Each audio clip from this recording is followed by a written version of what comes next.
And this is Congress to our table this morning. Appreciate having you here. Susan.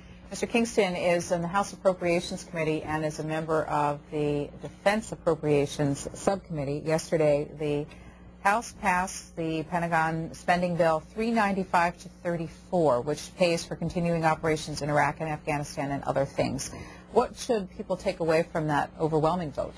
Well, I think that the Congress, even in a partisan atmosphere, is still unified when it comes to funding our troops, funding our mission overseas, funding procurement, quality of life, equipment modernization, the issues which people in uniform live every day. And so, you know, it's a good vote. The breakdown of it was about $124 billion for Iraq and Afghanistan, $134 billion for military personnel, which included a 3.4% pay raise, $187 billion for maintenance and operations, and about $144 billion for procurement and modernization.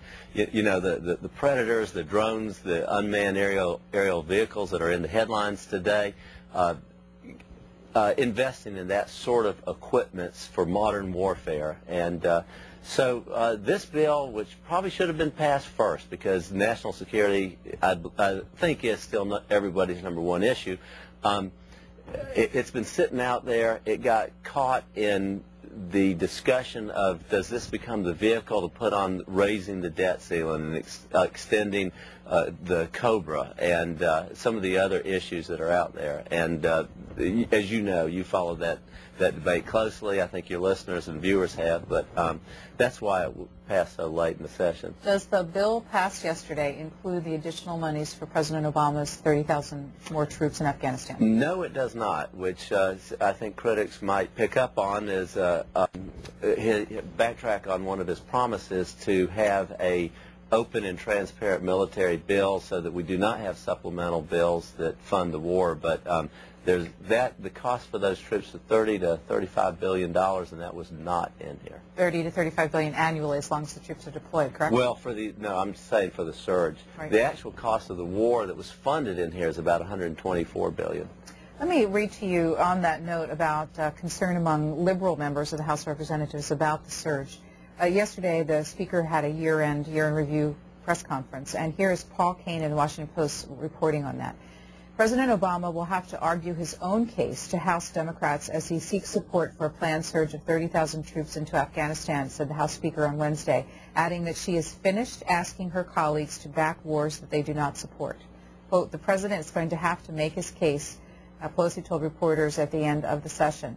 Pelosi has warned of serious unrest among House Democrats about Afghanistan, said on Wednesday she intends to live up to the vow on the upcoming supplemental bill, which would require the $30 to $40 billion for the additional 30,000 troops. We have to do this for the President, then he will have to come up, this one you just passed, then he will come up with a plan, and then it's up to him to ask you for your support. What I've told members is to give the President room to listen to what he has to say, and we will provide the briefings. They will have the information, but I can't. This, for members, is a vote of conscience. War votes are votes of conscience. You know, I don't think that that's an outrageous position. I think that having more transparency and more debate is a good thing.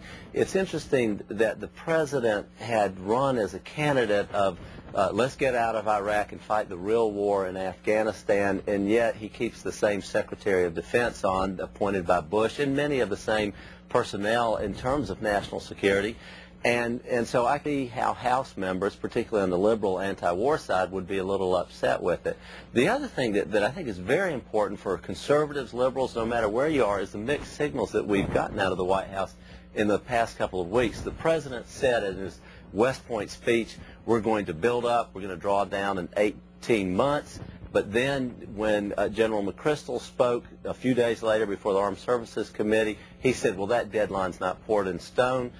When Secretary Gates, a few days later, all within about a 48-hour period, spoke to Karzai in Afghanistan, Karzai said there's no way we can take over this operation for another 5 years, and then it'll be 15 years before we can pay for it.